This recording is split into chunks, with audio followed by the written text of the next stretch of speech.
Yay, it's time for comics. Hey, let's do it live. I said let's do it live, and now we're live. Here we are doing comics, just us talking about comics. Hey, we're back. It's been 2 weeks since our last episode because of that whole free comic book day, and Chris and I have grown up jobs. Being Yeah, it being sucks. being a grown up really sucks. I mean, are we really grown ups though? We read comics. We still watch cartoons. I mean, I mean, if someone was to look at the cold hard facts here, I don't. If nobody, if like someone is in another room and they're like, this is what this guy does with his spare time. Well, they just say this is what this person does with his spare time. Check yes or no for a child or not. Like they would pick child, I think. And I'm just gonna say that, Pokemon training is a man's game. Or a woman. Or a woman, but someone of It's the an older adult side. game. An adult. There you go. I said that wrong. It's an adult It's, game. it's not for kids anymore. Um, yeah, so we got quite a bit to talk about. We'll just combine like the last couple episodes of TV shows and stuff. Um, Chris and I saw a indie film that I don't think anybody really heard of. Captain America: Civil War. I heard it was a limited release. Nobody went and saw this bogus film. Nobody really cares. Rotten Tomatoes gave it like a 2%. No, I'm just kidding. I think it's already made like $200 million or something crazy like that. Those Marvel movies print money. They really do. I liked it a lot. And I know I'm not a huge Marvel fan, but it had all the good. It just had all the stuff that made you feel good. So I'll give my quick review of it. Then you can go into it because you actually read the comics and stuff. There was a lot of punching. I liked the whole beginning of the movie with him and Crossbones. Is that the guy? Yeah. Yeah. Yeah, Crossbones. When he put on those iron fists and started punching Cap and stuff, that was pretty awesome. Um, let me get all through all the good stuff, and then I have some stuff I'm bitter about, but it doesn't make me not like the movie. It just makes me upset with people. Okay, so the movie is really good. The fight scenes were awesome. Spider-Man was probably, oh man, I think out of all the on-screen Spider-Mans, he made me smile the most. I was like, this kid, and he had an accent. I mean, come on, you're from New York. You got to have the accent. New Where's York he from? accent was awesome. Yeah, he's from Queens, right? Yep. See, I know that. You find like, how do you have someone from Queens and they're like they don't have I'm from Queens. No, I'm from Queens. But I think one of my favorite interactions, I was just like, oh man, that's awesome. It was when he's fighting Cap and he's like holding his own against Cap, which was pretty awesome. Like it wasn't just like a 1-2 you're down Spider-Man, but like he drops what does he drop a truck on him or something? He catches it and he's like, "You got heart, kid. Where are you from?" He's like, "Queens," and he's like, "Oh, I'm from Brooklyn." And then he's like smirks and leaves him there to to lift the truck above his head. But no, that little interaction there was like, yeah, this movie was pretty awesome. The Giant Man was pretty awesome. Yeah. Just I to thought see he was gonna that. die. Yeah, I know. Can you imagine like the route they would have gone down if he like pressed the button and just exploded? I don't know. This might rip me in half. Well, it's been a while since I read it, but I think in the comic version Goliath dies, and Goliath is basically Giant Man. Oh, okay. And I didn't see the irony of Ant-Man fighting Spider-Man at all. I didn't even catch that of like Ant versus Spider. I mean, the Russo brothers, I think they wrote it. I'm like, damn, that's some good writing. But like, it's the little things like that. Also, quick note: did you ever watch Arrested Development? Yes. So, I love Arrested Development. it's a great show. The Russo brothers directed the pilot for that show. Yep. Now, I'm pretty sure in the scene where they're fighting at the airport, you see the moving staircase. I've heard that. Yeah, I've only seen it once so far. When I saw it, I was not paying attention. I I was saw too it in the into the background. I movie. was like, I was looking around and I noticed something like that, and it didn't click with me at first, but it might. I have to look for it next time I see it.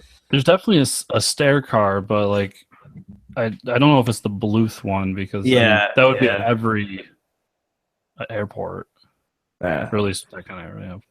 But Um, yeah. It was kind of funny that the climax of the movie they were like, uh, Iron Man.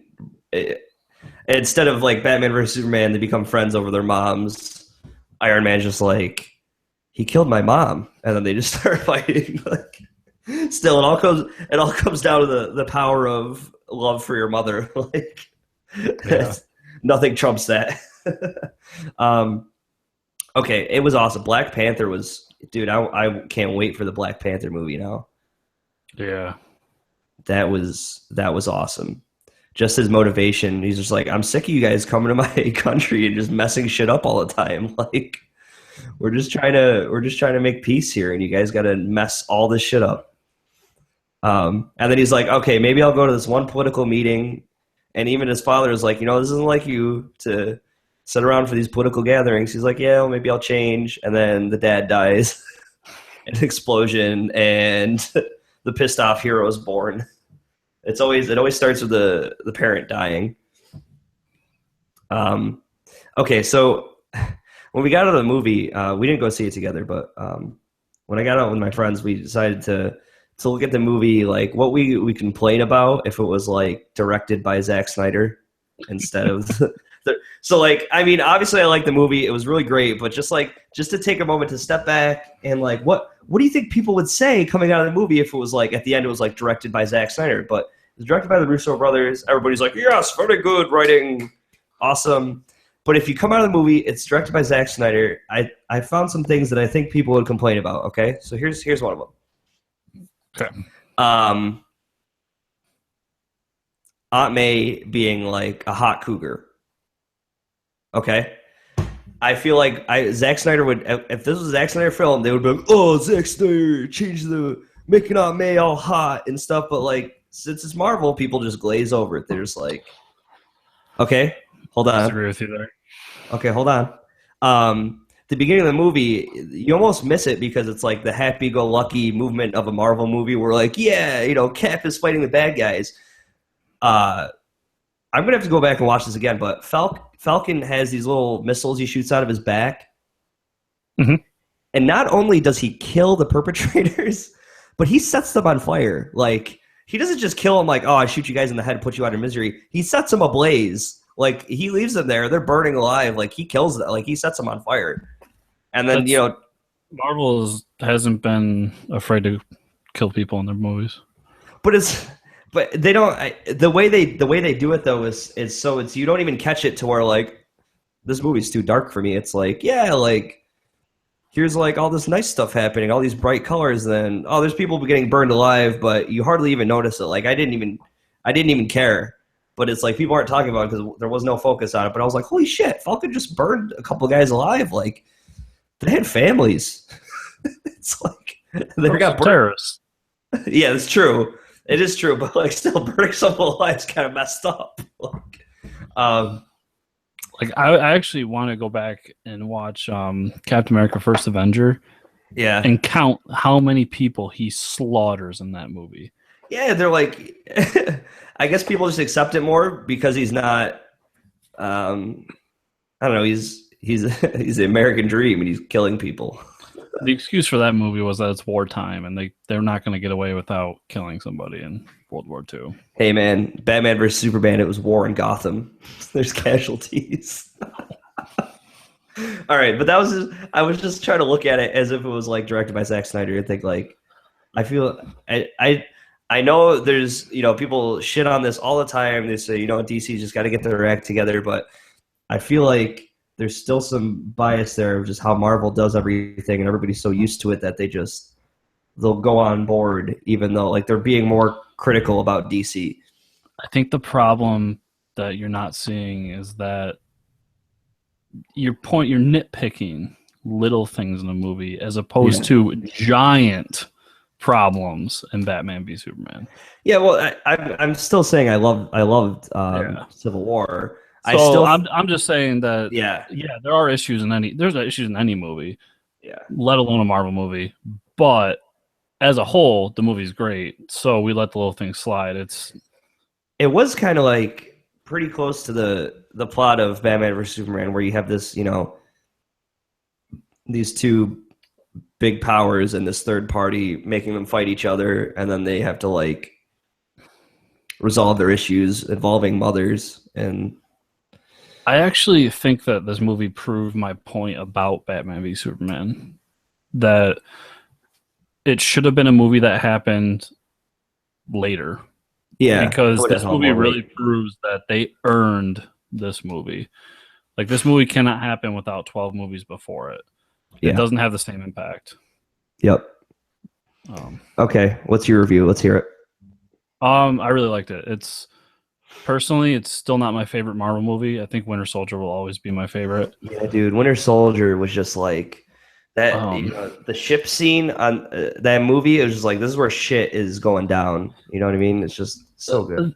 that's just like my favorite time in Captain America comic books. Mm-hmm. That whole Winter Soldier storyline. So that just really resonates with me. But honestly, I think that this might be, and I kind of, because we talked during Free Comic Book Day, so I was a little bit hesitant to go this far, but thinking more and more about it and all the things I like, I really do think that this is the best comic book movie they've ever made. Anybody.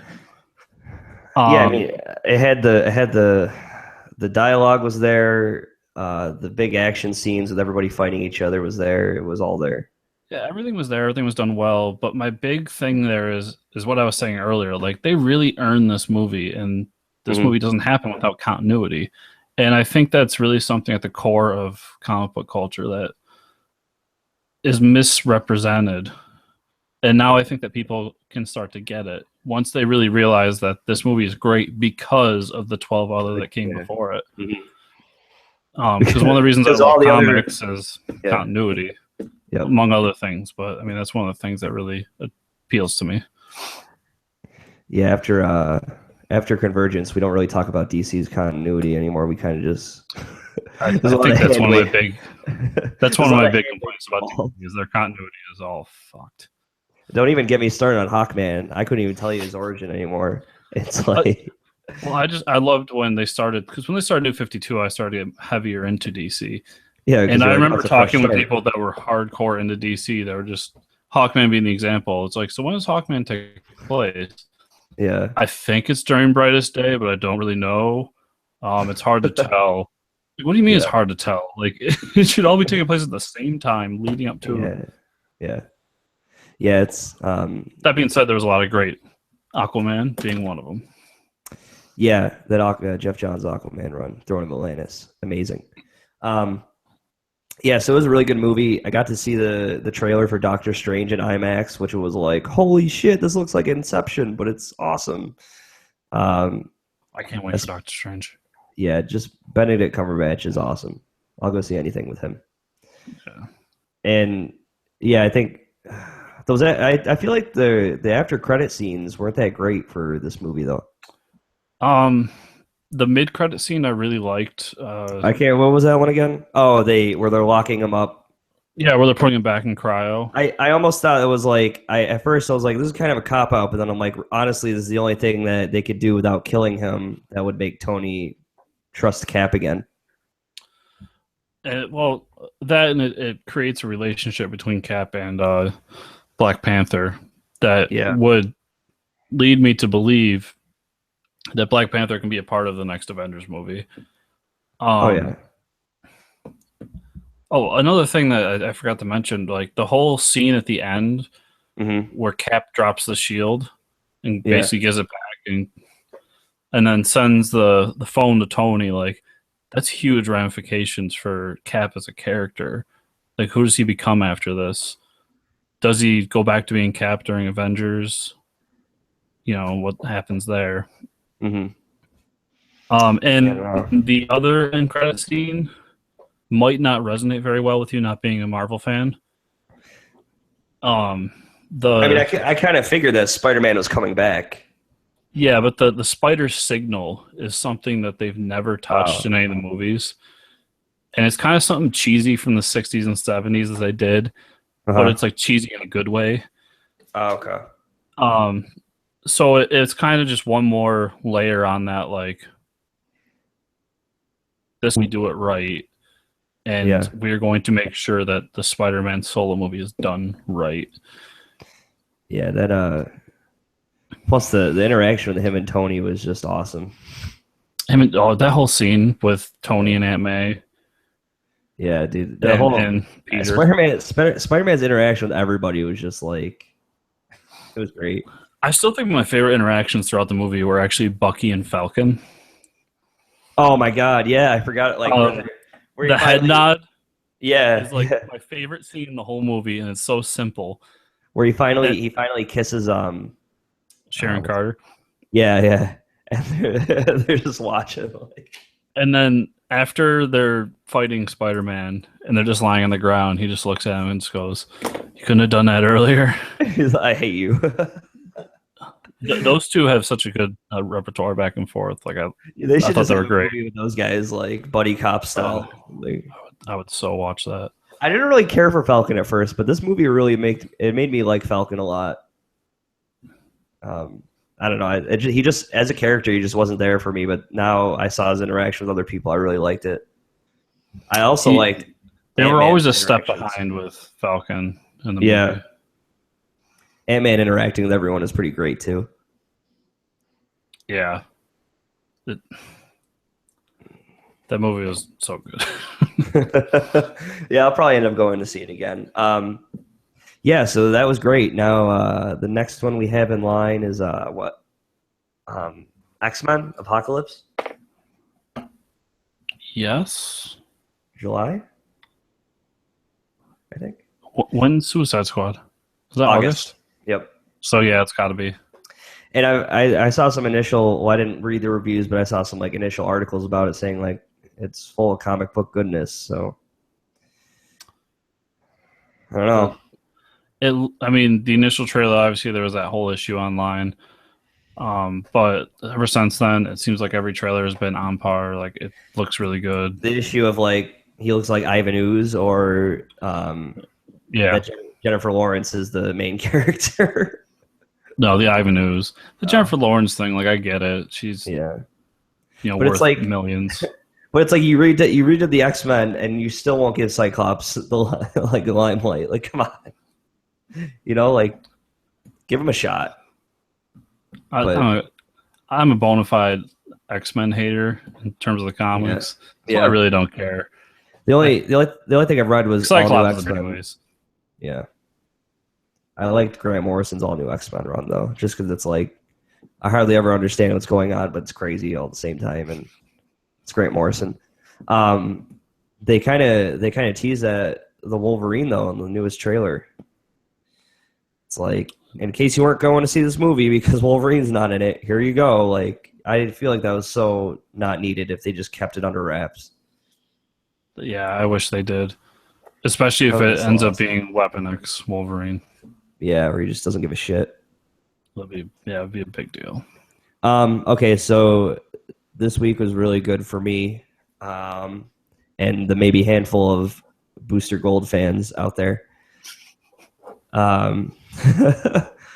So there's always been initial talks of like when they first purchased Arrow, the pilot they did, like the Booster Sci-Fi was going to work on a Booster Gold show, and now Greg Berlanti, the producer and writer for Flash and Arrow, he confirmed that they are working on a Booster Gold film that he might direct, and Zach Stantz is going to write, the guy who wrote X-Men First Class and wrote the last Flash episode.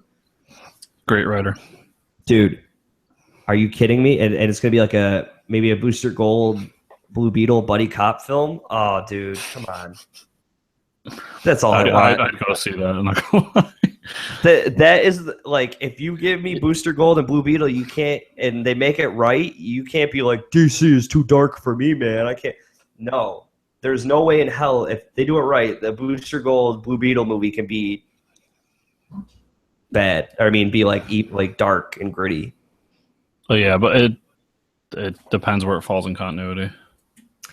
I would love to see Jeff Johns' Blue and Gold run, where so it's like when you read his run, Booster Gold is like the best hero out of everyone, but nobody knows it. Like he can tell them that he's the greatest hero out of anyone in the Justice League, but they won't believe him because there's a run by Jeff Johns where he has to fix the time stream, so he's just traveling with Rip Hunter, and he's going to key moments within like the DC Comics continuity. And he gets to, there's an issue where I think it's the cover is like the Killing Joke, and you're like, holy shit! Like he goes back and tries to save Barbara Gordon from the Joker, like losing her legs, and that's like the point in the book where you're like, holy shit, this is pretty awesome, and like he's doing all these things, fixing the time stream, and then he gets to that point, and then they find out like, there's just some things you can't fix within the time stream, and like, can you picture like him, like, you know, it's a fun-go-lucky movie, and then you get to the scene where like he's trying to save, you know, Barbara Gordon, and he realizes, oh shit, you can't. There's some things in the time stream you can't fix. I was like, that's one of the best moments for me. Well, what I meant by that comment was like, does it fit in the DC cinematic universe, or does it fit in the CW verse, or is it its own thing? I don't know. Because that's going to depend a lot on what they can use. Yeah, I mean, if they do like if they're doing Ted Kord, they can't really do futuristic because, I mean, like, Booster Gold's from the future, but if you bring Blue Beetle into it and you have him interact with, like, other...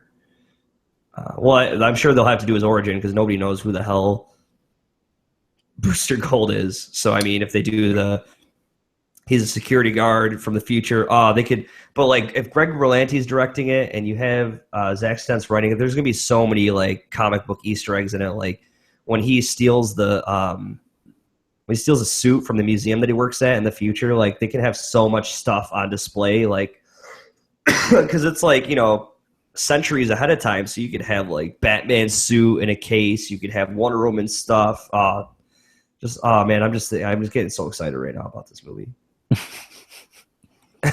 Hope it's good. Yeah, me too. I really do. Like, and we're in the time right now where this movie could work because like a Guardians of the Galaxy movie worked. This can work. You know, if they follow a Guardians of the Galaxy style, like the way that movie was, they'd be smart. Yeah, exactly. It's like, come on. I mean, I know you don't want to copy Marvel, like, but just, I mean, they're doing so well. You got to take some of those ideas, not even ideas, just the tones of those movies. The dirty little secret is they both steal from each other. Neither one will admit it, though. No, DC fans will tell you that, oh, Marvel steals everything from us, and Marvel fans will tell you, oh, DC steals everything from us. And the truth is, half the time Marvel steals from DC, and the other half DC steals from Marvel. Yep, it's true. I think that's about it for movies. Did you want to talk about the troubles in the DC cinematic universe? Yeah. So, okay. You go with that. Okay. There's just been reports of I forget the first director, but one director left one of the movies. Was the Flash one? It might have been the Flash. Yeah. And then the Aquaman director is threatening to leave. James Wan? Yeah, and now even Zack Snyder is stating that he's having creative differences with Warner Brothers. So, I ask you, is this a sign to you? Are you concerned about this? That people are leaving and citing creative differences?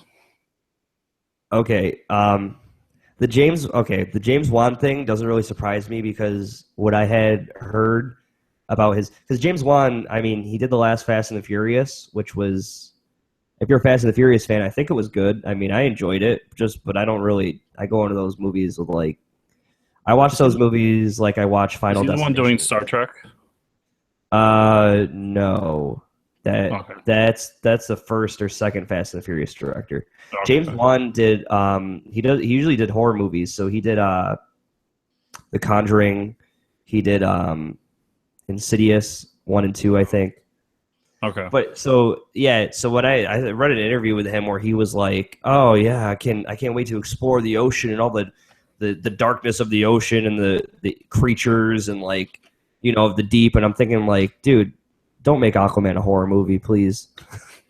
Please don't do that. Like, I understand what you're getting at, like that stuff excites you, but I don't want to see a horror man like and even now that I think WB is kind of listening to the fans now, and it's like you get these directors that are like, oh yeah, we get to do our own thing, but when all these directors, when they want to do their own thing and all their own thing is take these characters and make them super dark, that might not be the best idea.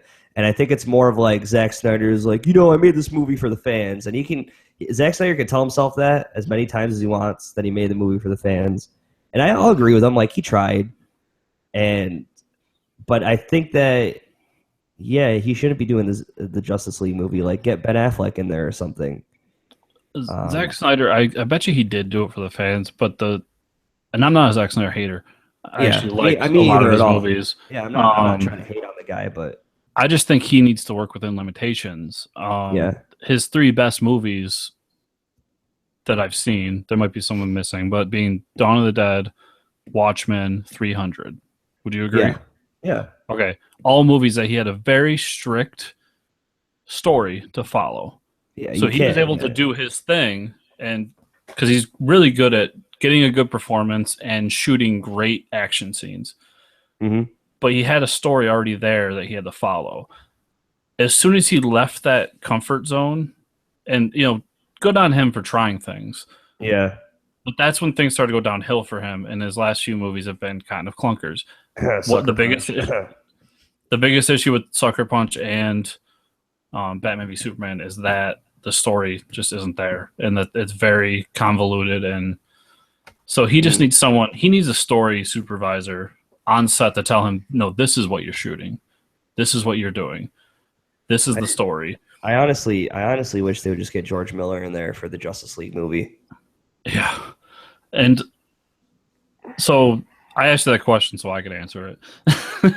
Okay, hold on. Did I answer? Okay, Mike. Your question was, do I think it's a good idea that WB? No, are you concerned about it?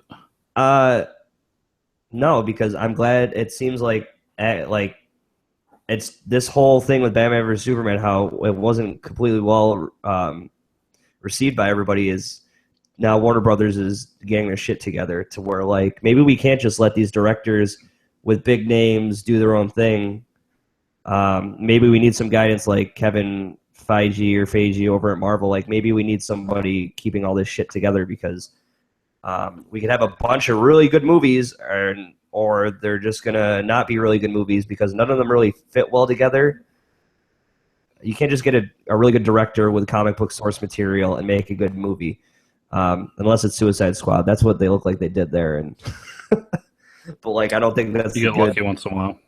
Yeah, I mean like the Ostrander run for Suicide Squad is like cut and dry. It's perfect for David Ayer. But I mean like when you get James Wan saying stuff about Dark Aquaman, I think you need a fan like get Jeff Johns involved. I know he went to film school. Like get him directing or something. The Justice League movie. Like why not? But yeah, I'm not worried. He doesn't have the abilities to do it. Let's be honest. Yeah. But I'm okay with waiting like another year if they pushed out the movie. I don't care. I'm really okay with that. So like I said, I asked you that so I could answer it too. But yeah, go ahead. I actually think it's a great thing because you mentioned Kevin Feige. Yeah. And I know DC fans, especially in my town, get mad at me for this, but DC really does need to copy Marvel, and they need somebody sitting there saying, all right, this is what we're leading to. We're leading to Darkseid. Yeah. So how do we get there? All right, we got to do this, that, and this. And then Wonder Woman, yeah, we're doing a World War II movie. So we'll do that. It'll be her origin, but she needs to end up in Batman v Superman at the end. Like, just like Cap was frozen and then rethawed in Avengers, she needs to be led onto a path that leads her straight to the events of Batman v Superman, Yeah. and then so on and so forth. They need to bridge these movies together. They can all be their own thing and have their story, but there needs to be a overall plot line that they're pushing towards. And the biggest example I use on the Marvel side is Ant-Man. Mhm. Edgar Wright was set to direct that movie. Edgar Wright is a great director. Yeah. Oh yeah. Edgar Wright left because of creative differences, and guess what? Ant-Man was still great. It was And still I'm awesome. I'm sure whatever Edgar Wright does next will be great too.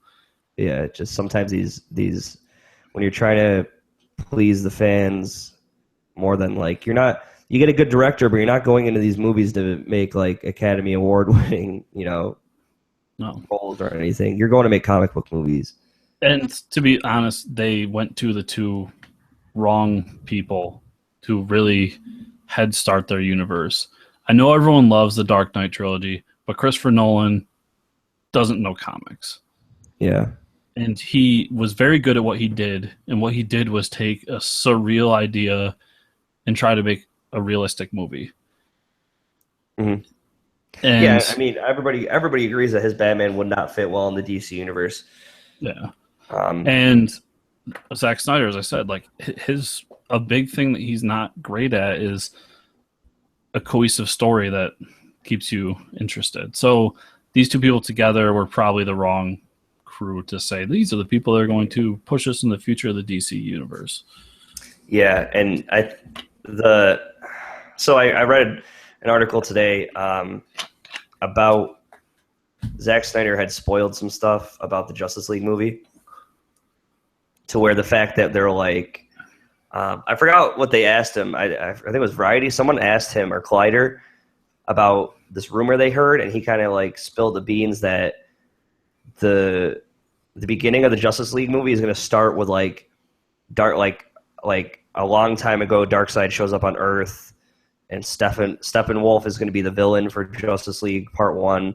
But like Darkseid shows up and finds he's in search of like 3 mother boxes, and I'm like, wow, you said a lot of cool stuff that I really like in DC, but like the way, how are you going to get that all that Darkseid comes to find mother boxes, and you're getting Steppenwolf involved. Like, I don't know. It's just to have that as like a beginning scene right out of the Justice League Part 1. Like, you got to build up to Darkseid. You can't just like, oh, show him laying waste in the first scene of the movie. I don't know. It just doesn't fit right for me. And excuse my ignorance, but is Steppenwolf really a big enough threat for the Avengers? Well, if they cross universes, I'm sorry, the Justice League. No, the Avengers too. Honestly, I mean, Wonder Woman's taken down Steppenwolf. I mean, Wonder Woman's awesome, but I could see like if I think a good for like a Justice League Part 1, if you did like the Injustice Gang, like this is like I'm going back to Grant Morrison's Rock of the Ages, which is undoubtedly one of the best Justice League stories I've ever read, where you have them. You have the Justice League versus the Injustice Gang. So you have like the Joker, Lex Luthor, and lo and behold, behind it all is Darkseid controlling them. And I think, at the end, like, the Injustice League or Injustice Gang gets defeated, and then lo and behold, Darkseid's behind it all, of course, and that's how you get into Justice League Part 2. If they're smart, I think that's the way they should do it. Don't introduce Darkseid in Justice League Part 1. Maybe introduce Starro, because if you do that, I'll go see it at least 12 times.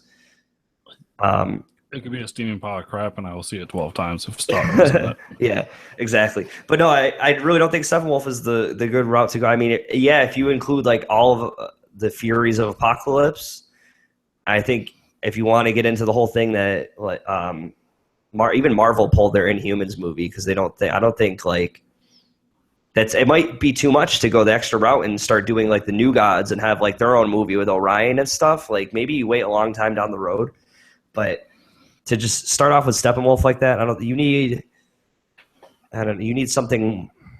You need a threat to Earth that's doesn't have something directly to do with Darkseid, I feel like. Because then, like, the next movie, they're just fighting Darkseid, and it's like, well, they already fought Steppenwolf, who's like, from Apocalypse. So that's just my thoughts. Yeah, I was saying every Justice League book I've read, which isn't much, but the few times that he shows up, he usually has all the Furies. Yeah, so I'm exactly. thinking like just him isn't enough unless they just overpower him in the movie. Yeah, so I mean that's where we're at right now. We'll see what happens when the dust settles from all these creative differences.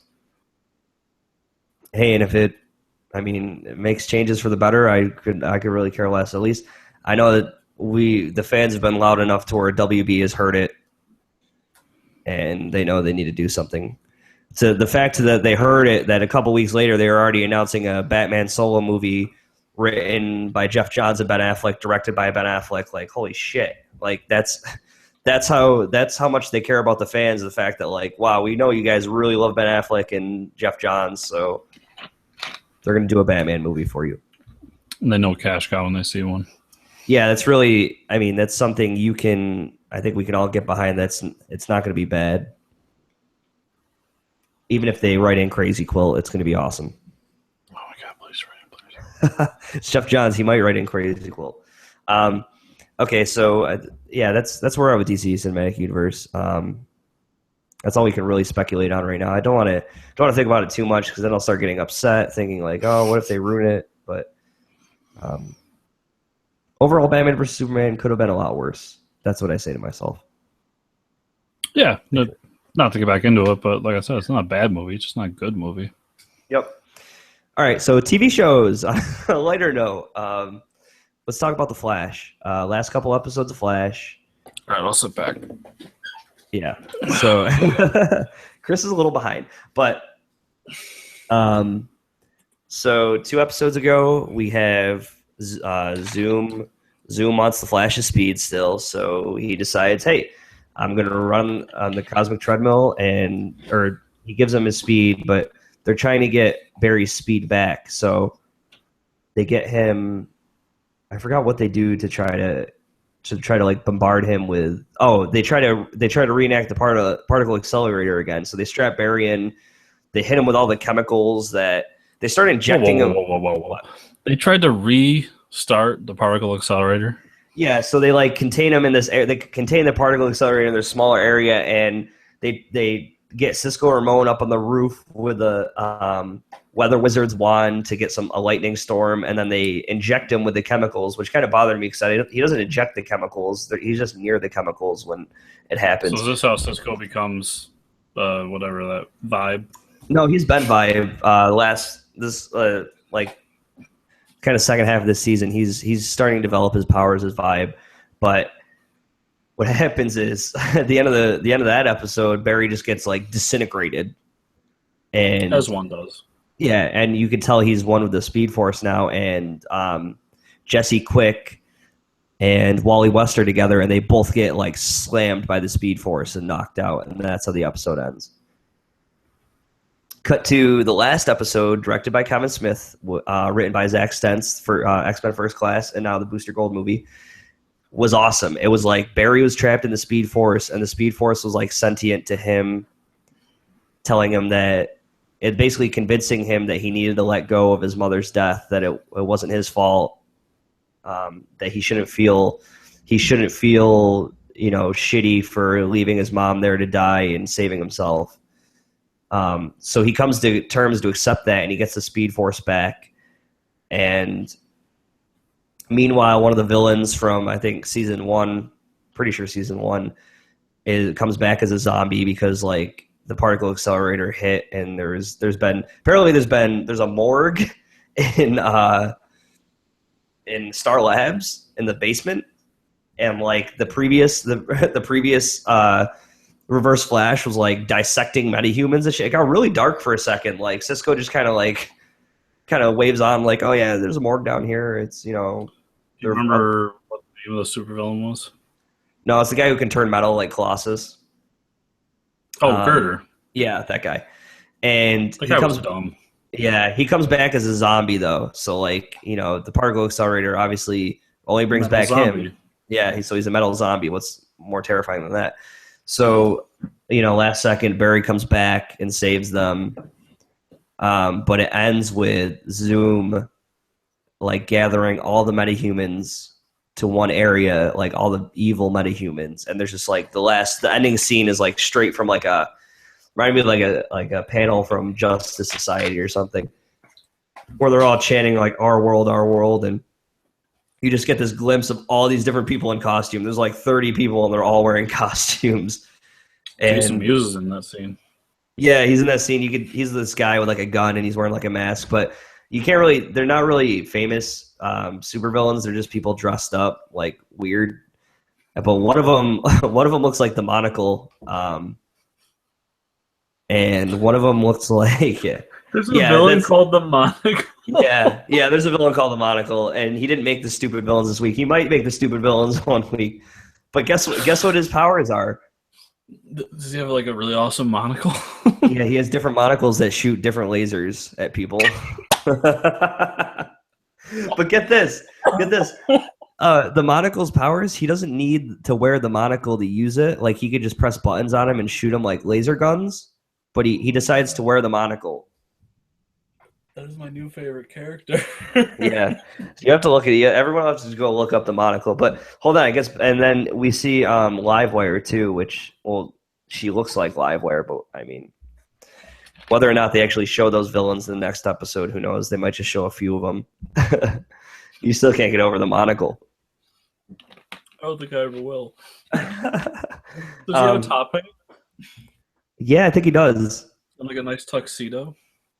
I don't know. I think he wears more like battle armor or something. I'm not sure. Oh my god, I need to cosplay as the Monocle. It's not very hard. You could do it with a low budget. Yeah, so that's what happened with Flash.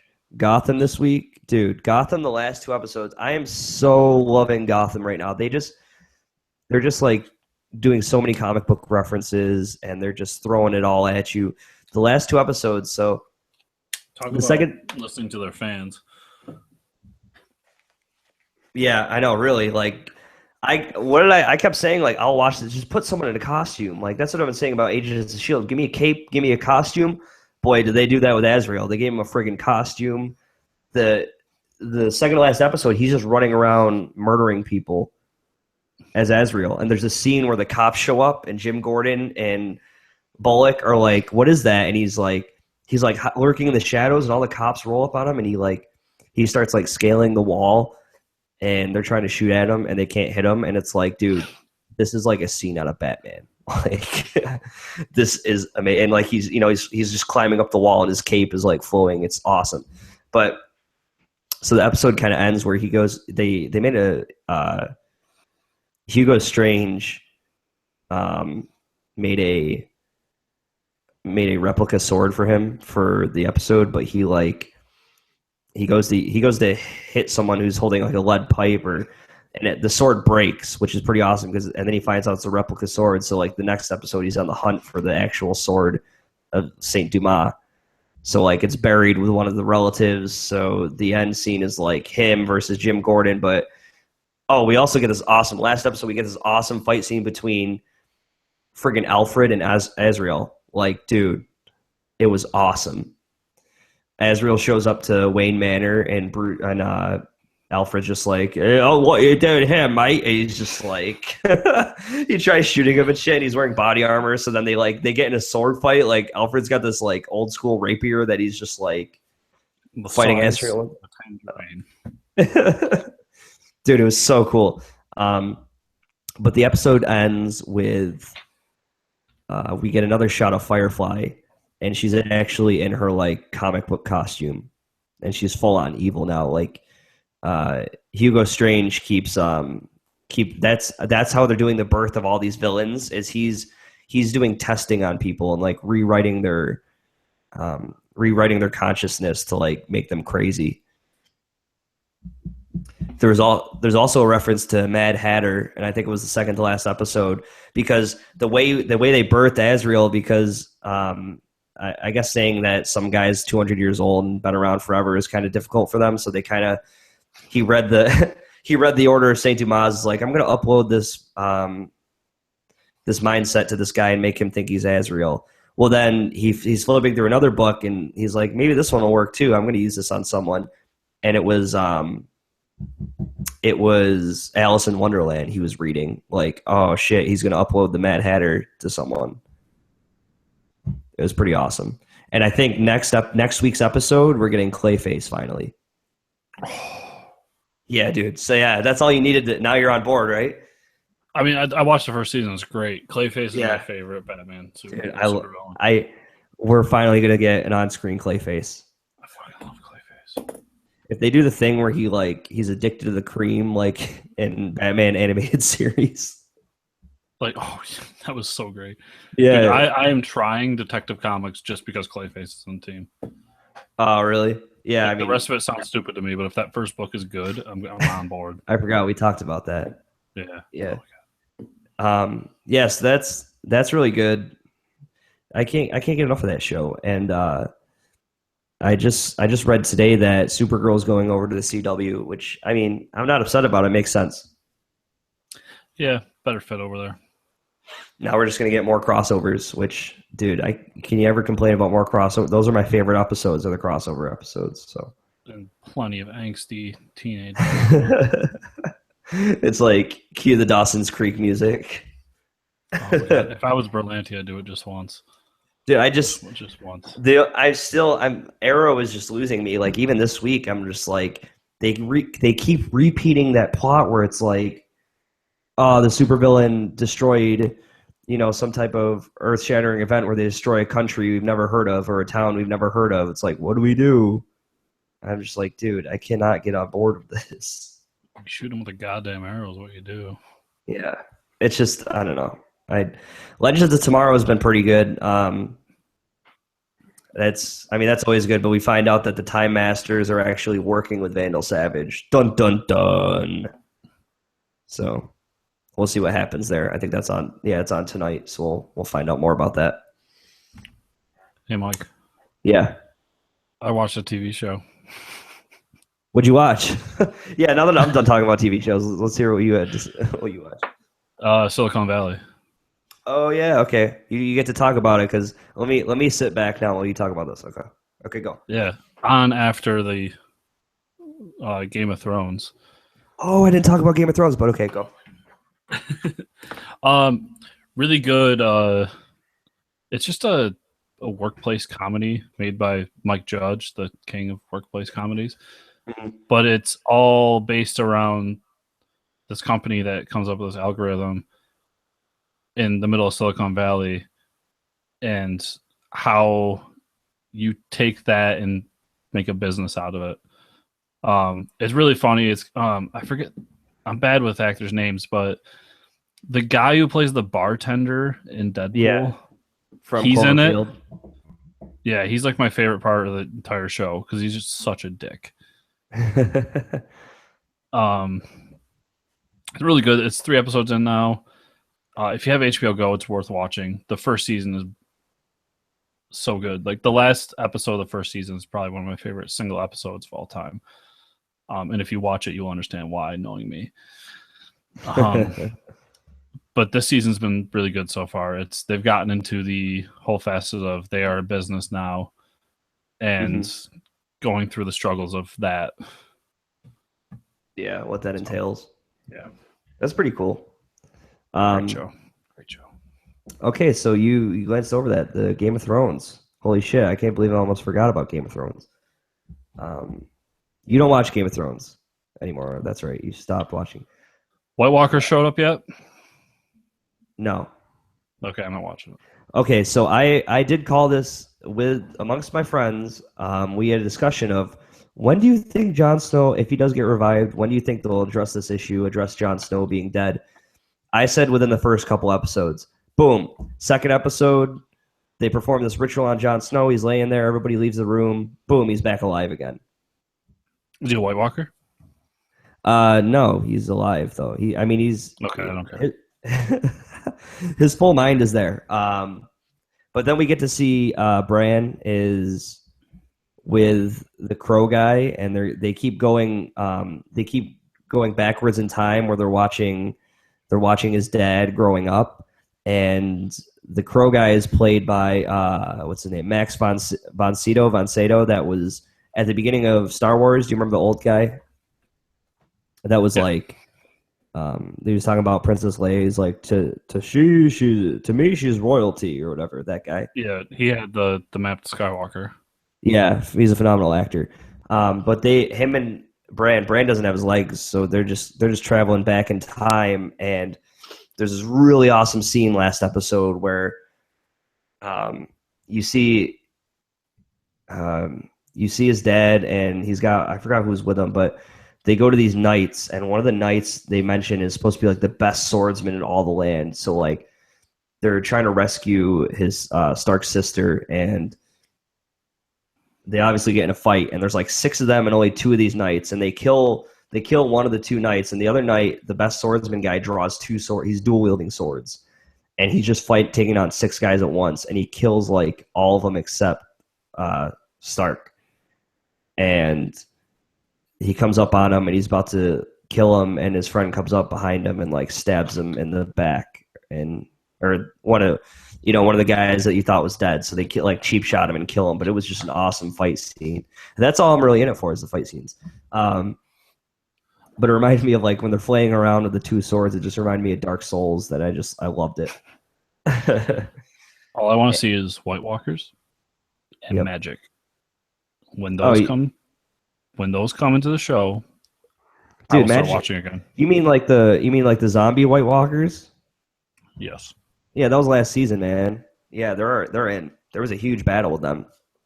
Yeah, but I heard it was like 2 episodes. Yeah, but I mean, there's so much other stuff to take care of right now. No, there isn't. Listen, there's nothing else. There's White Walkers. This whole show needs to lead up to White Walkers. There's a show with walkers. It's called Walking Dead.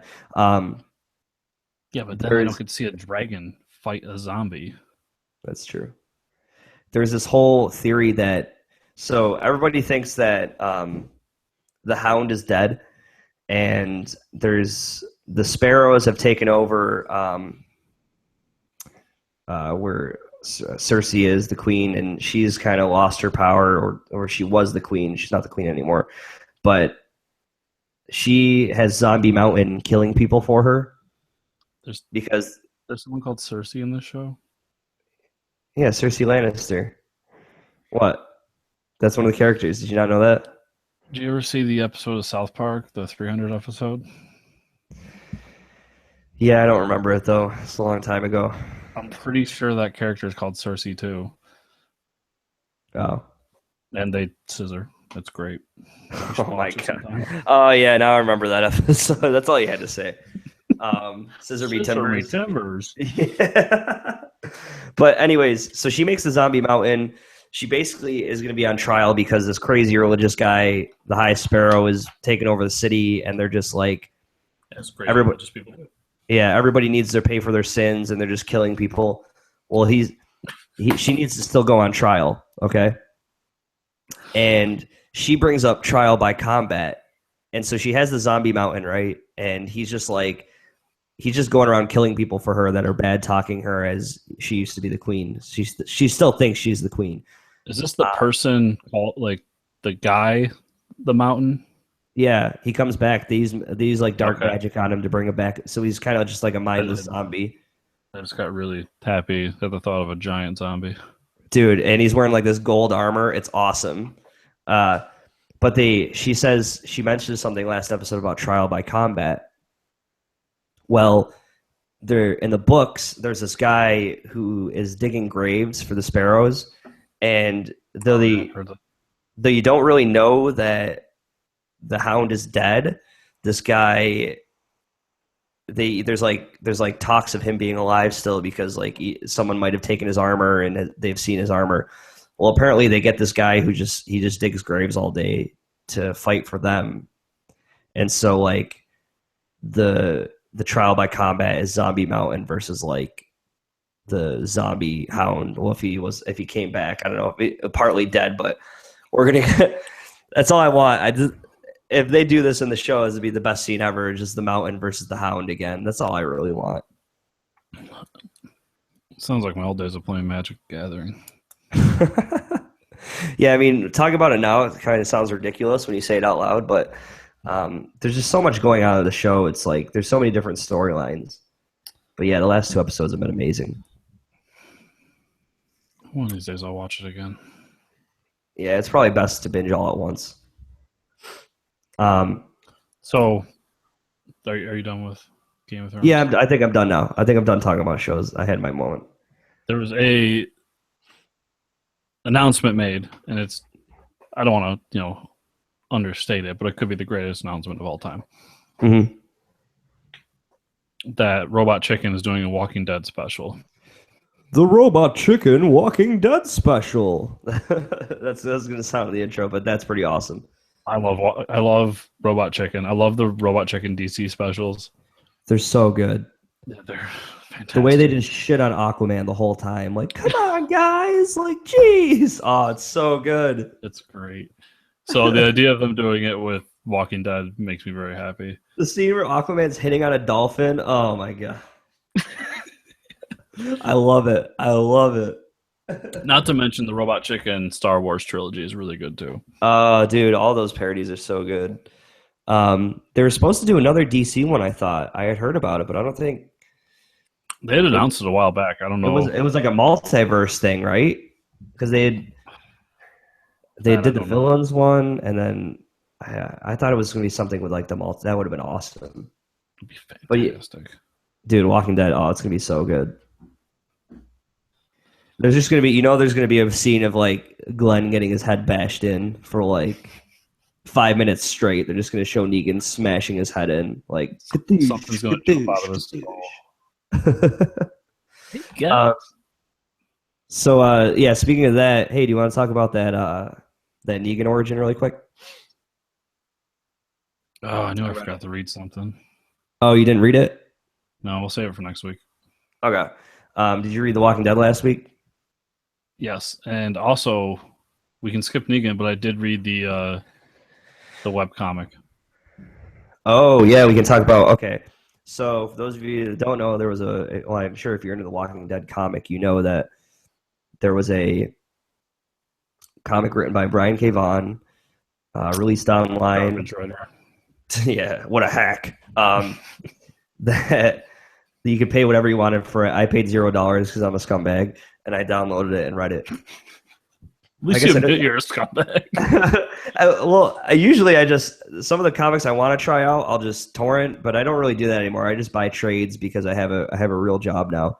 But it's more of like, I guess you're not really paying for it if you're paying $0.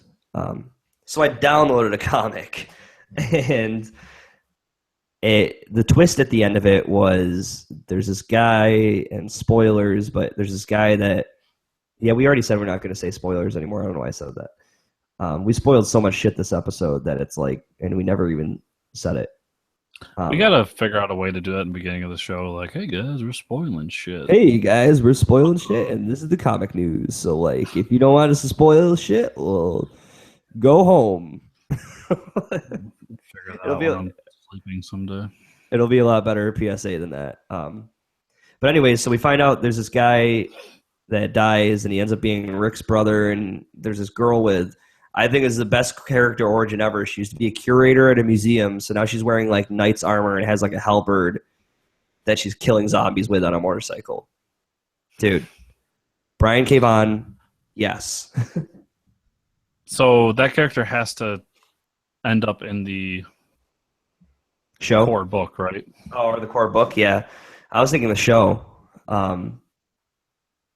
But yeah, we find out that Rick had a brother, and they were in Canada, and now the brother's dead. But the book ends with like, "Hey, you got to go tell my brother Rick." Well, they someone told me that they had mentioned that he had a brother very early on, and it's in like the first 6 issues. Oh wow! I've not gone back to clarify that, but I'd heard. Yeah, that's a lot of work. I'll probably go do that though. Yeah, I need to. I'm just lazy. But okay, so the fact that he's like, yeah, go tell my brother, and then she's on the ship going away.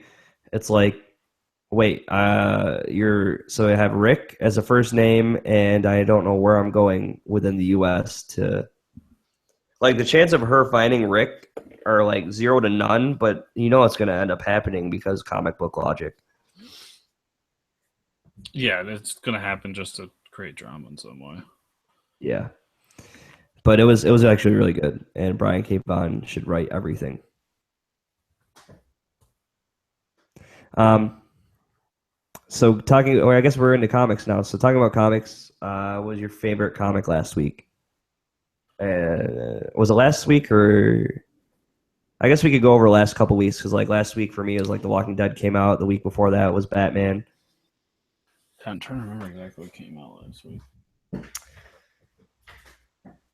Empress last week by Mark Millar. I had a bunch of stuff over the last couple weeks, so I had. Yeah, I was just saying it's all jumbled together. I think I'm pretty sure it was last week. East of West. Oh, you're still reading that? Oh fuck yeah. 25. Wow. I think I dropped off around 12 or 13. That book is crazier and crazier. I mean, Hickman's an acquired taste. Yeah. He knows how to world build. That's why when the rumors of him going to DC came about, I was just praying that they were bringing him on to take a flagship book and actually build their damn universe back up. Yeah, that'd be nice. Because what he did for Marvel over the past almost decade was amazing. This book doing his own thing, it's great. I mean, it's just the Four Horsemen of the Apocalypse and a sci-fi cowboy. Yeah, it really is sci-fi cowboy epic. Yeah, it's like TriStar meets the Four Horsemen of the Apocalypse. Now you sound like one of those Boom comic solicitations where it's like Harry Potter meets Guardians of the Galaxy with a twist of Game of Thrones. This book's for everyone under the age of 15. It's like, what? What do you mean? I don't want to read that book at all. And it has zombies in it. There's zombies in the cover. I really want to read that book because I want an under 15 Game of Thrones. Yeah, how does that work? Are they like how are they going to handle all the decks? Like, there's just leaves. There's a lot of leaves over crotches. That's how they do it. I'm pretty sure that's what that TV show is about. Yeah, it just sticks. Many people just get on frame at one time. Wieners, wieners. But so that was your favorite book?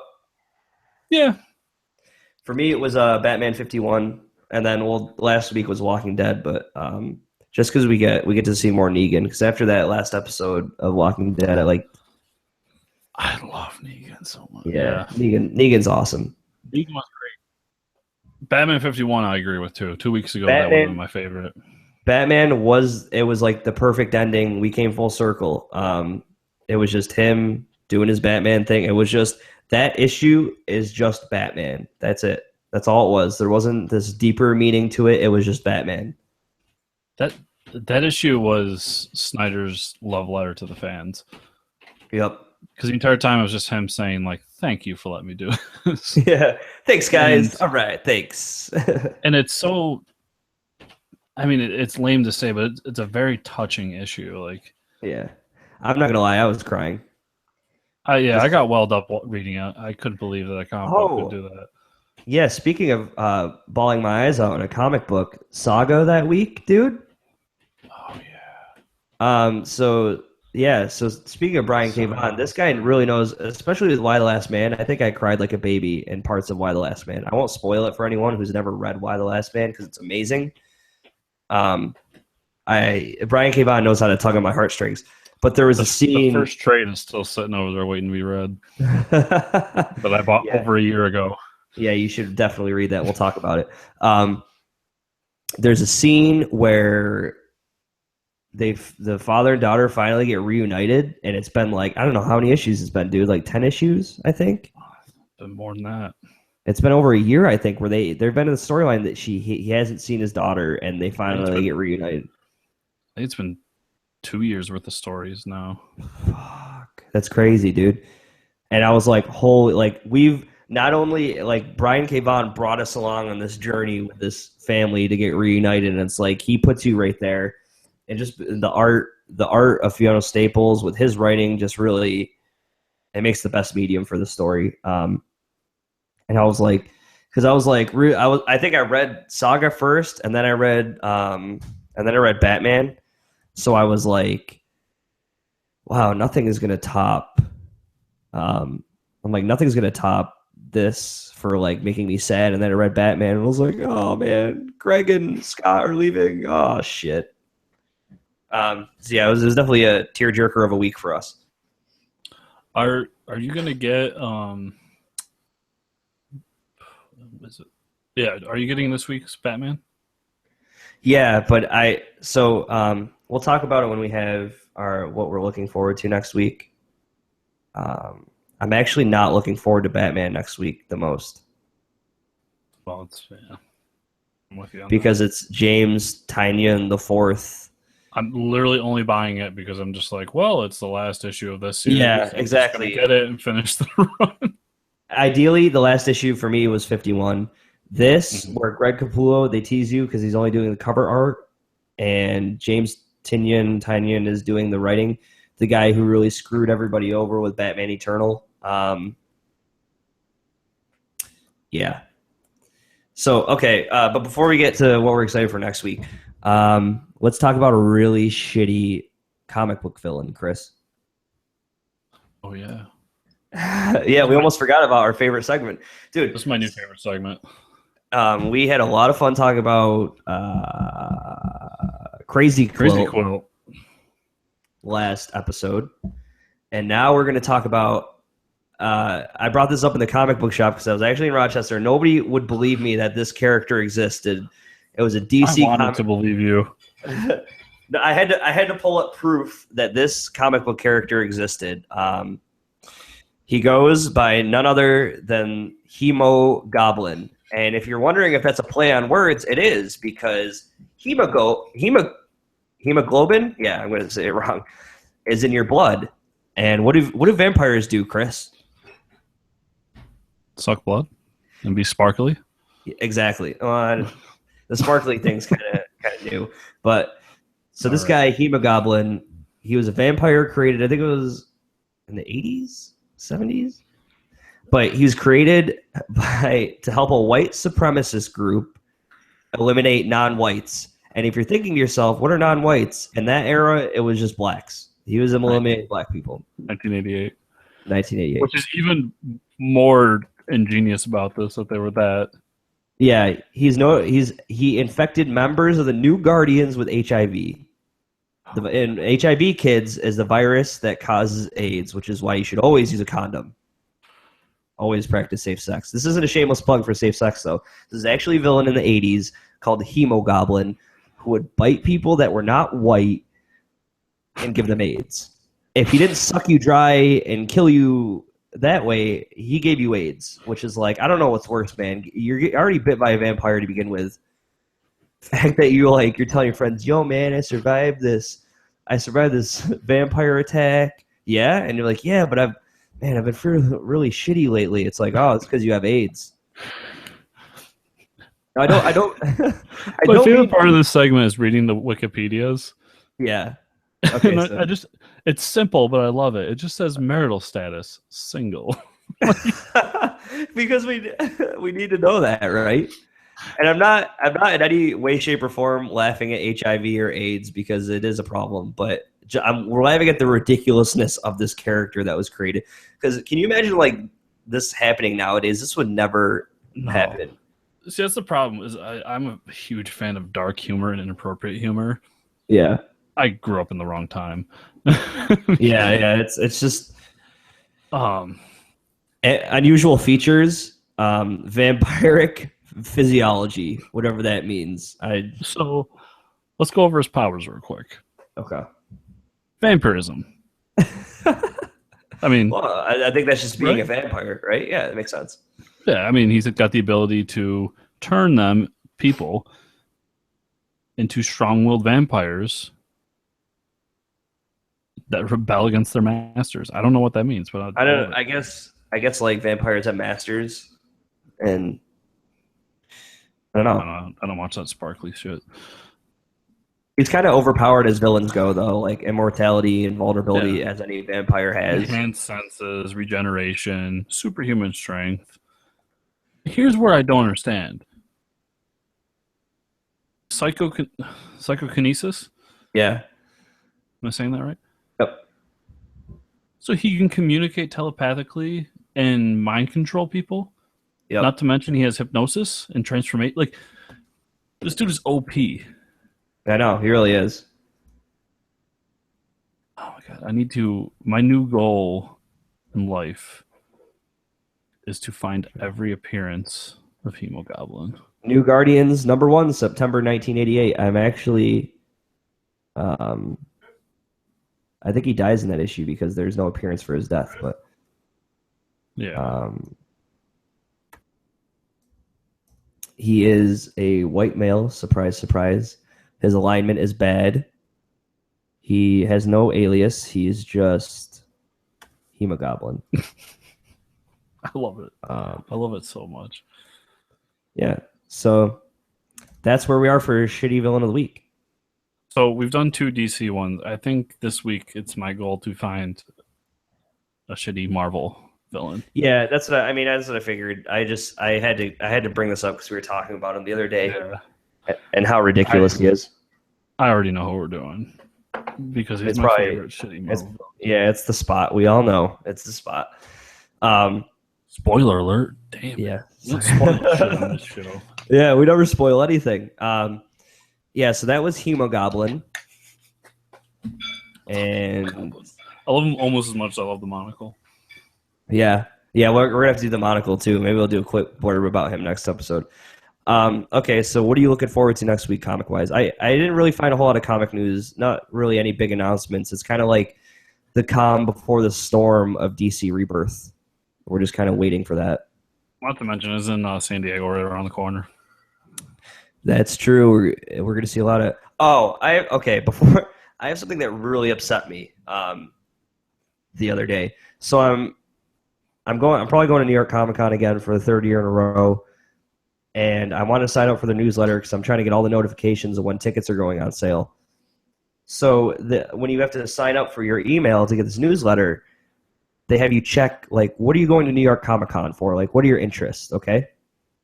And some of the interests include like movies, panels, meet and greets, artists, video games, and then it's like other. As I'm reading this list, not one of these choices includes comic books or comics. So let me tell you again. I'm going to New York Comic Con, and not one of the interests listed is comics.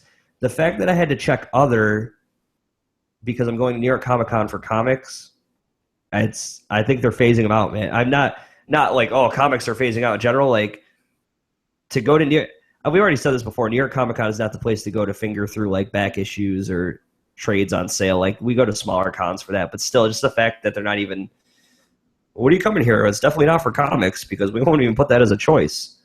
Yeah, no, that's why we're going to Stanford again this year. Yeah. Yeah, Hartford Comic Con. Yeah. Just the fact that you sit there and look at back issues all day.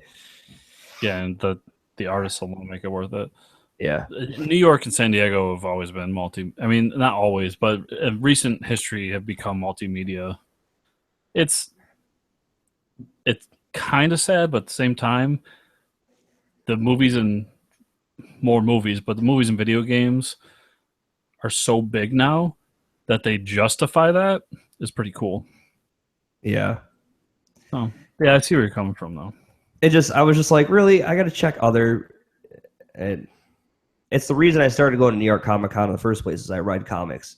And then I got into everything else, the whole, people dressing up. I like taking pictures of them. I like meeting obviously I go more to meet the artists and, talk to them and stuff and get my stuff signed. But, because honestly, you could find all those back issues cheaper on eBay. Most of those guys, you find any key issues there, you're gonna almost guarantee those prices will be jacked up. Also, I got Sony at PAX. It's the convention price up. Yeah. Like they think they have you right there. It's from the old days when they literally did have you Yeah, they no had other you there. choice. You had, yeah. There's been plenty of times where I could jump on, right on my phone and be like, I can get it like way cheaper right here. Yeah, It's like they got to pay for that booth somehow.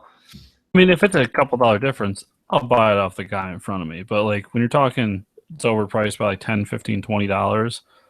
Yeah, Yeah. you can I shove mean, it in. when I walk by a booth in New York Comic Con that shows like trades on sale for $10, I'll stop by and buy a bunch. But like other than that, I don't have the time to see everything I want or the patience of like people crowding around me to sit there and just look through back issues all day.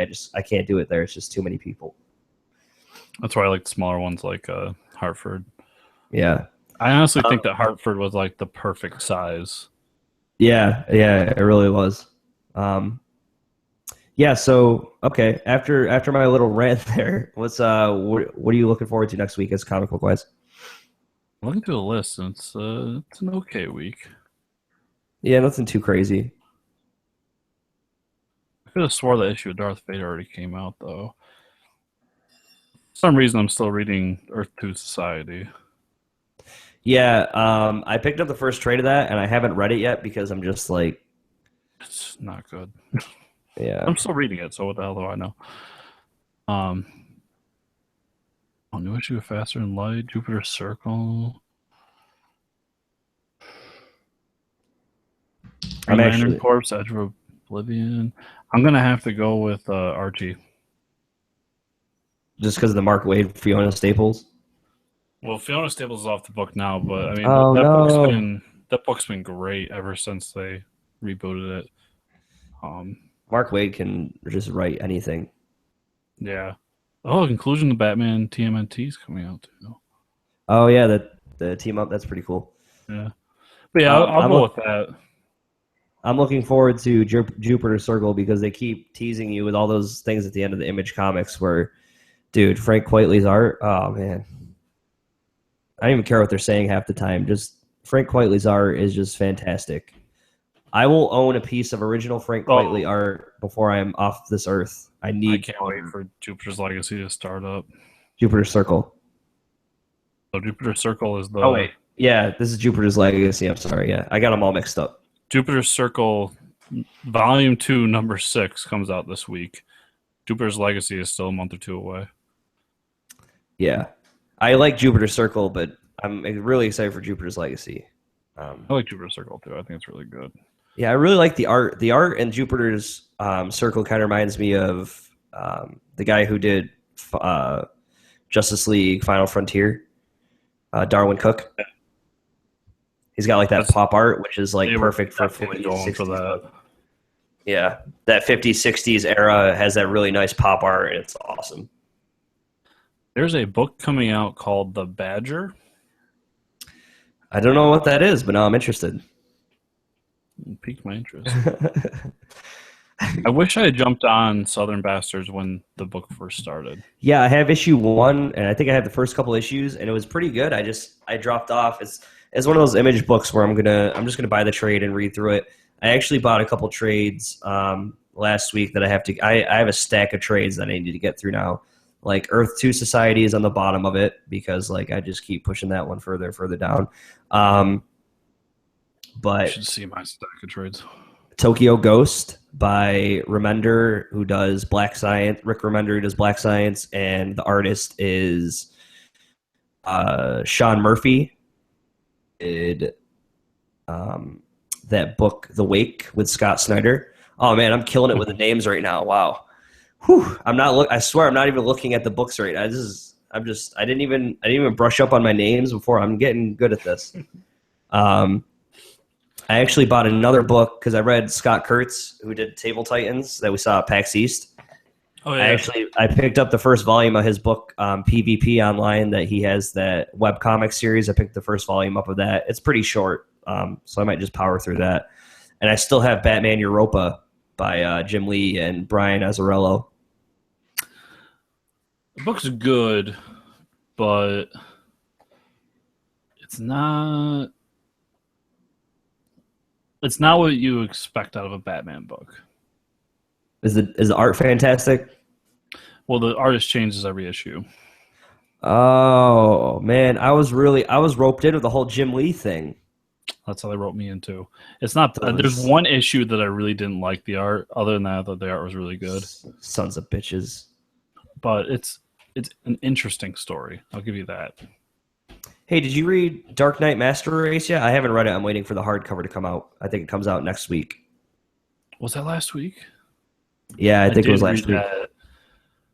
That book's so we'll talk about it when I read it.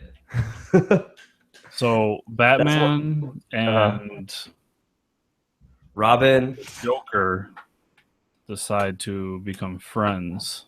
What? And they fight Superman. What? No, that book is great, and it's finally answering a question I've had about Superman forever. Like, where does he poop? Yes. I knew it. That book is basically what if Batman was around during the Vulturite War and Invincible? That's basically what that book is turning into. Yeah, that's true.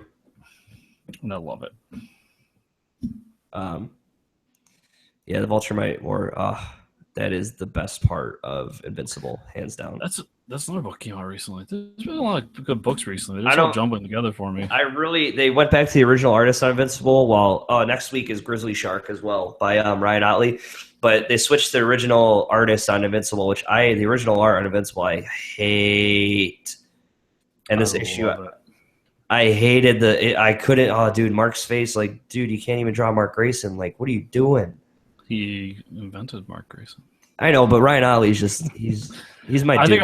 I think Ollie's better, but I do like him. I do agree with everything you say, but I still like it. Like, it definitely is flat. Yeah. But also I love Mike Allred, and I know people hate Mike Allred for that same reason. Yeah, that's me. That's me over here. But that story, the way it ended. Remember what I said when we were talking about originally? Like, that book is building and building and building. There's always a reason. There's always a method behind Kirkman's boringness. Finally hit, yeah. And, oh my god, it's always good. It's always like the nougat center of the story where you're like, man, I gotta get through all this shit. There it is. Oh wow, that was great. That was so satisfying. Things I love, like, it works a lot better in Walking Dead because I love those like moments of let's just have real human interactions and like drama, and it's just soap opera is all it is. So what Chris is actually admitting to is he watches telenovelas in his spare time. Oh man, I'm not ashamed of that.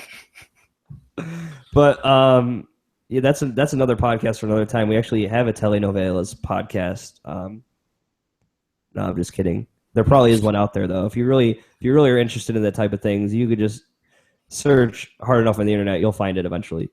There's a podcast for everything. But I think we're going to wrap that up with this week. You want to subscribe to us on YouTube, Fortress of Comic News. Oh, yeah, let's see. Subscribe. You want to follow Chris on Twitter at... That Chris Runt. RUNDT. Same for Instagram if you want to see my toy pictures. Yeah, he buys a lot of toys. I don't know if you can see right here. Yeah, there's some stuff behind him. I should start podcasting in front of my shelf, but I then have to like move my table and stuff into my bedroom, which is also my living room. It'd just be real complicated. We'll try to do it. I think about moving all of my amiibos to the desk that I'm sitting on, and then moving all this crap behind me. I might actually, maybe I'll bring like every episode I'll bring a new figure in until I run out of figures. Just to chill here while either way, okay, so we're getting off subject here. We can talk all night about this shit, man. We're just talking about the figures we own because nobody knows about them. I haven't eaten dinner yet, so yeah, the YouTube, Twitter, iTunes if it ever starts working. Yeah, we're still waiting for that to go up on iTunes, but when it does, you subscribe and we'll love you for it. And the website, fortressofcomicnews.com. Fortressofcomicnews.com with that lovely picture that was drawn by my cousin Alex Durand. And kapow. That's, if you couldn't tell, that was the fist bump from Mermaid Man and Barnacle Boy. Mermaid Man and Barnacle Boy are signing off for Fortress of Comic News. I am Mermaid Man. I'm very angry now. Oh, come on! I thought you were gonna play along and say I'm Barnacle Boy. Wait, you're actually playing along. Barnacle Boy is always grumpy and pissed off at Mermaid Man, so you played the character really well. You want to know what's worse? What? Oh man, there it is. He's got the shirt on. It's an Aquaman shirt, but I mean, yeah, but Mermaid Man, Aquaman. Okay, well, all I'm right, Mike food, Ricker. hungry, sleep. Thanks for listening. Bye, everybody. We'll see you again next time. Fortress Comic News. See ya.